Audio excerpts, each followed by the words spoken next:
ধন্যবাদ, কৃতজ্ঞতা। আমি আজকে একটা গল্প বলে এই প্রাসঙ্গিক বিষয়ের ভিতরে ঢুকছি। গল্পটা এরকম যে আমাদের মহাবিশ্বের মধ্যে এই আপাতত আমাদের জানা একমাত্র প্রাণের অস্তিত্বের লীলা খেলা চলছে আমাদের এই পৃথিবীতে। হঠাৎ করে একদিন দেখলাম এই পৃথিবীর সব জায়গায় দাবানলের লেলিহান শিখা দাউ দাউ করে জ্বলছে, আর সেই লেলিহান শিখার মধ্য দিয়ে সমস্ত জীবকুল ছুটে বেড়াচ্ছে একটু আশ্রয়ের জন্য, একটু প্রাণী বাঁচার জন্য। আর সমস্ত সাগরে জল উপচে পড়ছে এবং পৃথিবীর দুই মেরু অঞ্চলে যে বরফ ছিল সেই বরফ গলে জলে পরিণত হয়ে গেছে। প্রাণের অস্তিত্ব যেখানে প্রায় শেষ। এটা কোনো গল্প নয়, এটা একটা ট্রেলারের শেষ কথা, একটা মুভির শেষ কথা। এটা ঘটছে, এটা ঘটবে। আজকে তার ট্রেলারটা শুরু হয়ে গেছে। আগামী দিনে অবশ্যম্ভাবী একটি পরিণতির দিকে আমরা দিন দিন তিলে তিলে এগিয়ে যাচ্ছি। আর এই প্রচণ্ড দাবানলের কারণ হচ্ছে বিশ্ব উষ্ণায়ন। এই বিশ্ব উষ্ণায়ন কি সেই সম্পর্কে আমি একটু বলি। আমাদের সৌরজগতের মধ্যে আরো অনেকগুলো গ্রহ রয়েছে এবং উপগ্রহ রয়েছে। আমাদের কাছের সবথেকে মহাজাগতিক বস্তু হচ্ছে চাঁদ। সেই চাঁদের ছবি আমরা ইন্টারনেটে দেখি, ফোনে দেখি। সেই ছবিগুলো আমরা তুলে দেখি যে চাঁদের ছবিটা অনেকটা ফুটি ফাটার মতো, অনেকটা দাগ দাগ হয়ে আছে, ওখানে কোনো প্রাণীর অস্তিত্ব নেই। তার কারণ চাঁদের উপর সূর্যের আলো পড়ে, ওখানে কোনো বায়ুমণ্ডল নেই, সরাসরি চন্দ্রপৃষ্ঠকে গরম করে এবং গরম হওয়ার পরে সেইখান থেকে যে তাপ বেরোয় সেই তাপ আবার মহাকাশে ফিরে যায় বা বিলীন হয়ে যায়। তাপকে ধরে রাখার কোনো সিস্টেম ওখানে নেই। তার জন্য চাঁদে যে 14 দিনের রাত্রি চলে, সেই 14 দিনের রাত্রিতে প্রচণ্ড ঠান্ডা হয়, প্রায় -200 ডিগ্রি সেলসিয়াস টেম্পারেচারের নিচে নেমে যায়। এ কথা আমরা সবাই জেনেছি, অনেকেই জেনেছি চন্দ্রযান-3 গল্প শুনে, যে চন্দ্রযান-3 ওই কয়েকদিন দিনের ওই 14 দিনের 8 দিনের মতো কাজ করেছিল, তারপরে ঠান্ডায় কোমায় চলে গেছে। এখন সেখানে প্রাণের অস্তিত্ব নেই। আমাদের এই পৃথিবী, সুন্দর পৃথিবী, নীল গ্রহের প্রাণের অস্তিত্ব রয়েছে কেন না? কারণ হচ্ছে আমাদের পৃথিবীর চারদিকে রয়েছে বায়ুমণ্ডল। সেই বায়ুমণ্ডলে ভর্তি হয়ে রয়েছে oxygen, carbon dioxide, methane, nitrous oxide ইত্যাদি গ্যাসগুলো। এদের মধ্যে methane, nitrous oxide, carbon dioxide, এরা কি করে?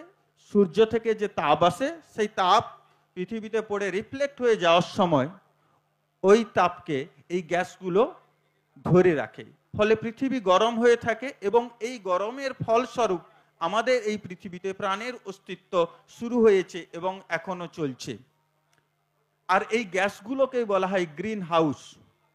এবং এই যে গরম হয়ে যাচ্ছে, এই গরম হওয়ার ঘটনাকে বলা হয় গ্রিন হাউস ইফেক্ট। তাহলে পৃথিবীতে গরম দরকার, তাপের দরকার।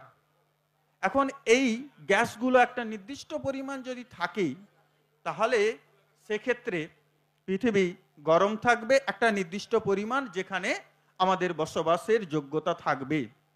কিন্তু যদি কোনো কারণে এই গ্যাসগুলো বেড়ে যায়, তাহলে সেক্ষেত্রে কিন্তু দেখা যাবে যে পৃথিবীর যে নর্মাল টেম্পারেচার থাকে, যে টেম্পারেচারে জীবগুলোর অস্তিত্ব টিকে থাকে, সেটা আর থাকবে না।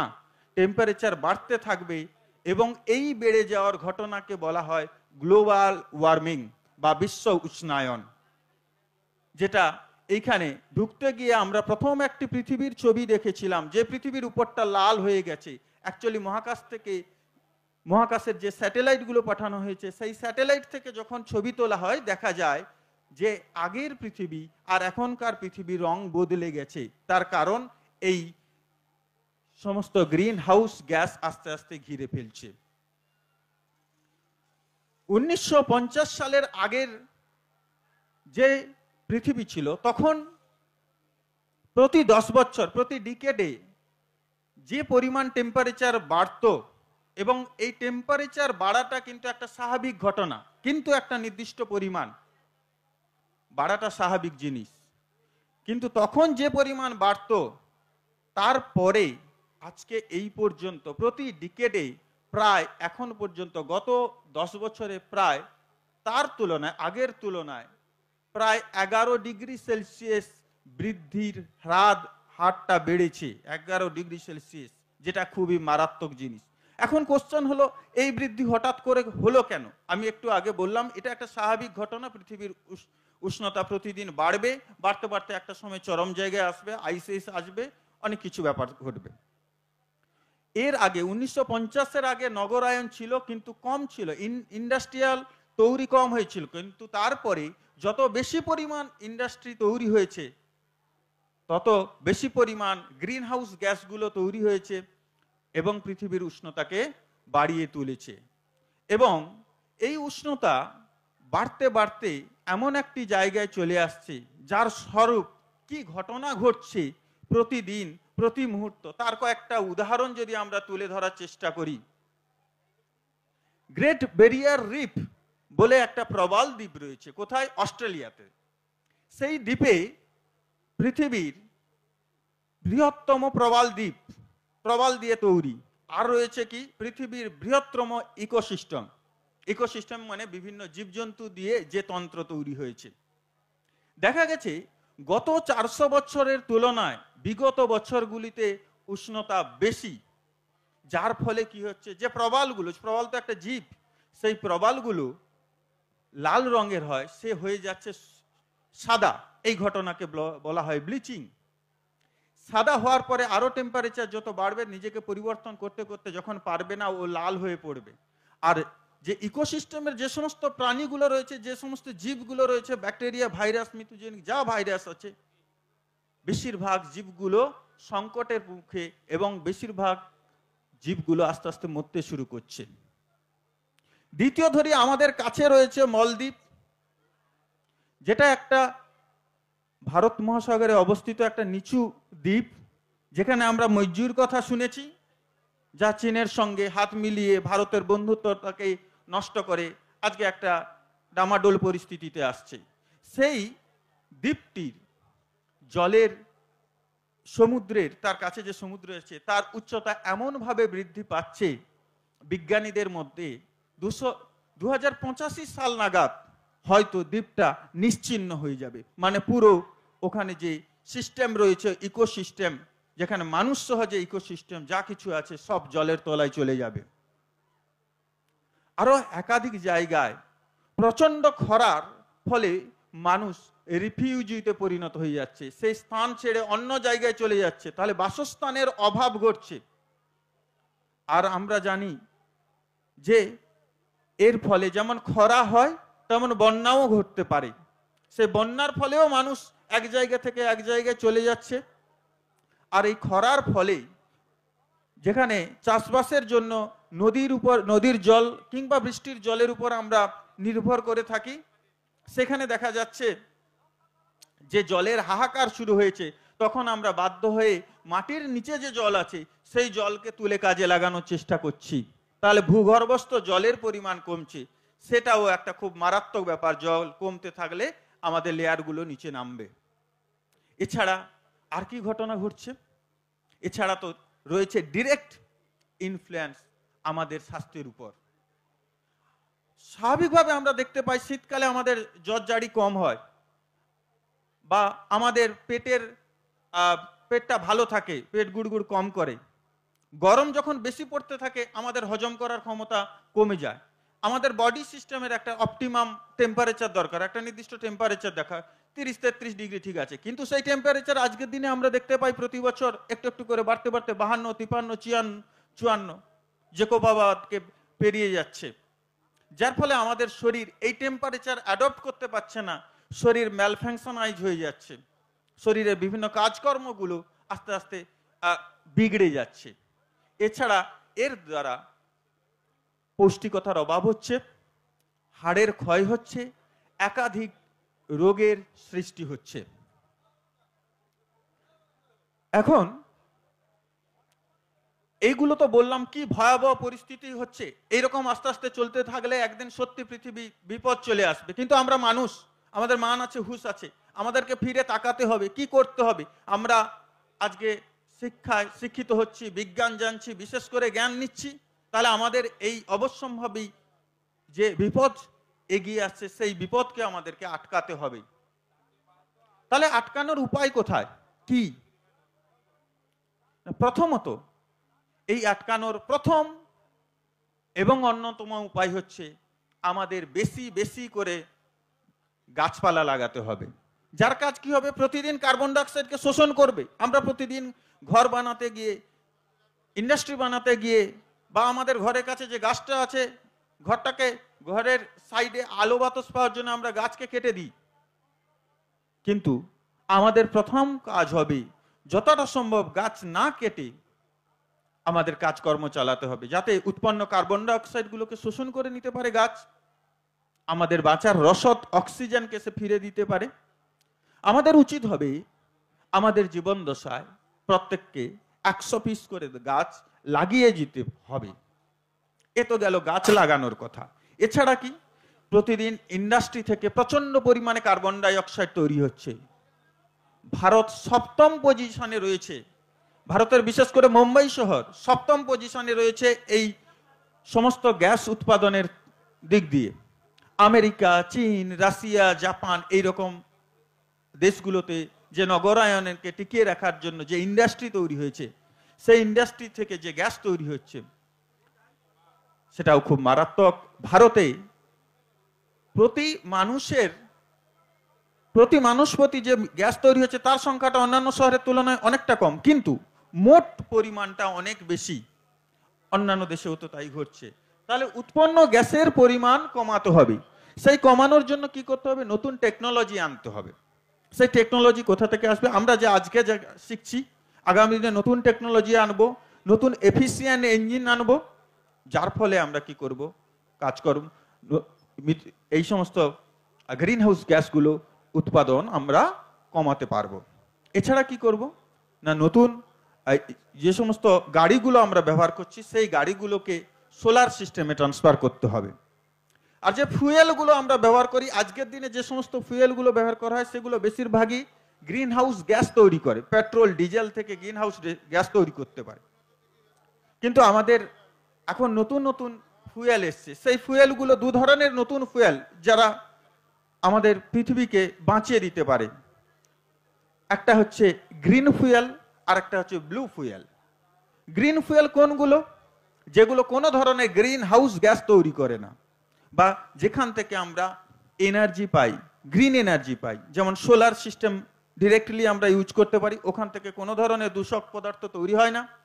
জোয়ার ভাটা শক্তি, ভূগর্ভস্থ শক্তি, সোলার উইন্ড, এগুলো হচ্ছে গ্রিন এনার্জি সোর্স। আর ব্লু এনার্জি কারা, যে সমস্ত গ্যাস যেমন ধরো মিথেন, হাইড্রোজেন, এই সমস্ত গ্যাসকে যখন আমরা ব্যবহার করব, এরা কম পরিমাণ গ্রিন হাউস গ্যাস তৈরি করবে।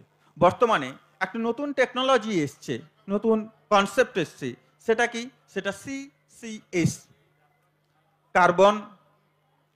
যে পদ্ধতিতে কার্বনকে আমরা কি করব, অ্যাডাপ্ট করব, কার্বনকে ক্যাপচার করব, কার্বন ক্যাপচারিং অ্যান্ড স্টোরেজ। উৎপন্ন যে কার্বন ডাই অক্সাইড হচ্ছে তাকে ক্যাপচার করতে হবে ফার্স্ট, তারপরে কি করব, সেটাকে একটা পাইপের মাধ্যমে নিয়ে গিয়ে অন্য জায়গায় গিয়ে স্টোরেজ করব। কার্বন ডাই অক্সাইড গ্যাস বায়ুতে মিশে যায়, সেই কার্বন ডাই অক্সাইডকে আমরা কি করব,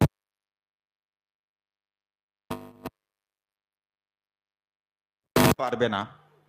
এই টেকনোলজি বিভিন্ন কারখানাতে এখন ফলো আপ করানো হচ্ছে, ফলে কিছু কিছু জায়গায় কারখানা থেকে উৎপন্ন গ্রিন হাউসের পরিমাণ কমছে। এবার তো এছাড়া কি, সরকারকে একটা পলিসি নিতে হবে, গাছ কাটা এবং বিভিন্ন প্রাকৃতিক সম্পদ রক্ষার ব্যাপারে একটা কঠোর মনোভাব নিতে হবে। এগুলো তো হলো সরকার কি করবে, কি করা হবে, মুক্ত সুখ। কিন্তু আমরা যেহেতু মানুষ যারা পৃথিবীতে বাস করি, আমাদের প্রত্যেকেরই কিন্তু একটা কর্তব্য রয়েছে। সেই কর্তব্যটা কি না, আমরা প্রতিদিন লাইট, ফ্যান এগুলো অনেক জায়গায় জ্বালিয়ে দিয়ে বাড়ি থেকে বেরিয়ে আসি, বা যে রুমে জ্বালিয়ে রাখি সেখানে কেউ নেই, সেটাকে বন্ধ করে বাইরে বেরোবো আজ থেকে। কেন না, ওইটা জ্বালানোর জন্য যে তাপ, যে তড়িৎ পাওয়া যায়, সে তড়িৎ কোথা থেকে? তাপ শক্তি থেকে আসে। তো তাপ শক্তি কোথা থেকে আসে? আমাদের কোলাঘাট রয়েছে যেখানে তাপবিদ্যুৎ কেন্দ্র, সেখানে কয়লা পুড়িয়ে এই তাপ শক্তি উৎপন্ন করা হয়। তাহলে কয়লা পোড়াতে হচ্ছে, তাহলে গ্রিন হাউস গ্যাস তৈরি হচ্ছে, তাহলে এখানে শক্তিটা আমরা কম খরচ করব। তাহলে আমরা কারেন্ট খরচ কম করব, ফ্রিজটা যতটা সম্ভব কম খরচ করব। আমাদের মনে হতে পারে এইটুকু জিনিস, আমার ঘরে একটু জিনিস কি আছে, ওইটুকু নাহলে না বন্ধ করলাম। কিন্তু না, এই একটু একটু করে প্রতি ঘরে যদি হিসাব করি, সেটার পরিমাণও অনেক। সেটা যদি আমরা বাঁচাতে পারি, গ্রিন হাউসের পরিমাণও কমবে। আমরা যখন ট্রাভেল করি, আমরা যখন হাঁটাহাঁটি করি, আমরা একটু যাওয়ার জন্য আজকে বাইক, স্কুটি বা টোটো ব্যবহার করছি। টোটো যদিও বিদ্যুৎ সোলার সিস্টেমে চলে। আমরা চেষ্টা করব যতটা সম্ভব নিজের শরীরকে বাঁচানোর জন্য একটু হেঁটে নেওয়ার জন্য। তাতে কি হবে? তাতে একটু গাড়ি ঘোড়া কম চলবে। আর কি, আমাদের প্রত্যেককে গাছ লাগাতে হবে। সর্বোপরি শেষ যে কথাটা বললে নয়, সেটা হচ্ছে এই গ্লোবাল ওয়ার্মিং কি, কেন, কিভাবে হয়, তার ফল কি, তাকে কিভাবে আটকানো যায়, সেই সম্পর্কে সম্পূর্ণ নলেজ শেয়ার করতে হবে। আমি জানলাম, এরপরে আমার থেকে যে জানবে সে অন্যজনকে শেয়ার করবে। প্রথমে হাসি ঠাট্টার মতো নেবে, কিন্তু যখন আস্তে আস্তে অবশ্যম্ভাবী বিপদ, ঠিক করোনার মতো মনে হয়েছিল ও তো দূরে আছে, আমার কাছে নাই, আমার কাছে আসেনি, আমার কাছে আসুক, তারপরে আমরা সচেতন হব। কিন্তু যখন আমার কাছে চলে আসবে, তখন সচেতন হওয়ার সময় থাকবে না। তাই সচেতন আজ থেকে হতে হবে। এই সচেতন স্কুল কলেজের মাধ্যমে চলবে। পাড়ায় পাড়ায় ক্যাম্প করতে হবে। বিভিন্ন আমরা যে ক্লাবগুলো করি, আমিও মেলা কমিটিকে আমি আমার অনুরোধ করব, আমার পক্ষ থেকে এই ধরনের বা এই সংক্রান্ত যদি ক্যাম্প করা হয়, মানুষের কাছে কাছে পৌঁছে এই সম্পর্কে যদি লিফলেট বিলি করা হয়, একটু হলেও মানুষ বিবেচনা করবে না, আমাদের বুঝি একটু সচেতন হওয়া উচিত, আমাদের বুঝি বিশ্ব উষ্ণায়ন সম্পর্কে জানতে হবে। সবশেষে যে এ বিশ্বকে এ শিশুর বাসযোগ্য করে যাব আমি, নবজাতকের কাছে এ আমার দৃঢ় অঙ্গীকার। আজকে আমি, আপনি সবাই মিলে এই অঙ্গীকার করব, সামনের দিনগুলোতে আমরা গাছ লাগাবো, পরিবেশ বান্ধব শক্তি ব্যবহার করব, এবং নতুন পৃথিবী, নতুন প্রজন্মকে দিয়ে আমরা এই বিশ্বকে এ শিশুর বাসযোগ্য করে যাব আমি। ধন্যবাদ, নমস্কার।